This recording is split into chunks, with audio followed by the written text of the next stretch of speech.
देखें ये पेशेंट है हार्ट फेलियर के, ये एक सिंपल पेशेंट नहीं होते। एक तो ये मल्टीपल दवाइयाँ ले रहे होते हैं, सेकेंडली इनको बाकी चीज़ें भी काफ़ी होती हैं। फॉर एग्ज़ाम्पल मोस्टली इनको डायबिटीज़ होती है, गुर्दों के मसले होते हैं और चीज़ें होती हैं, इसलिए इनका क्लोज़ फॉलोअप और फ्रीक्वेंट फॉलोअप बहुत ज़रूरी है।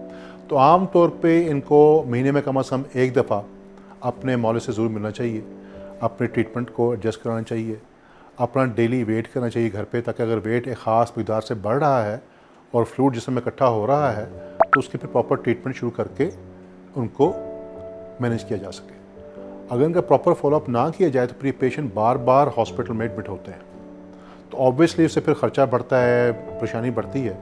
इसलिए इनको मैनेज करने का बेस्ट तरीका लॉन्ग टर्म ये है कि इनकी प्रॉपरली मेडिसिन एडजस्ट की जाए, उनको क्लोजली मॉनिटर किया जाए और पेशेंट के घर पे अपनी एक वेइंग मशीन पड़ी हो जिससे अपने आप को वो डेली वे कर सके, ताकि उसका जब वज़न एक ख़ास हद से बढ़ना शुरू हो तो फ़ौरन अपने मौले से रिव्यू करके अपनी मेडिसिन की एडजस्टमेंट करा सके। गोल ऑफ ट्रीटमेंट यही है कि पेशेंट एक तो नंबर एक हॉस्पिटल से बाहर रहें और बार बार हॉस्पिटल एडमिशन का ना हो, क्योंकि ऑब्वियसली एक लॉन्ग टर्म कंडीशन है, ये मोस्टली कई साल चलती है। इसलिए इसको अगर प्रॉपर्ली ट्रीट किया जाएगा तो ये पेशेंट बार बार हॉस्पिटल में एडमिशन से बचे रहेंगे। तो प्राइमरी गोल ये है कि पेशेंट जो है वो बार बार हॉस्पिटलाइजेशन होने से बचे, और नंबर 2 उनकी लाइफ की क्वालिटी इंप्रूव की जा सके, नंबर 3 लाइफ की जो ड्यूरेशन है वो प्रोलॉन्ग की जा सके।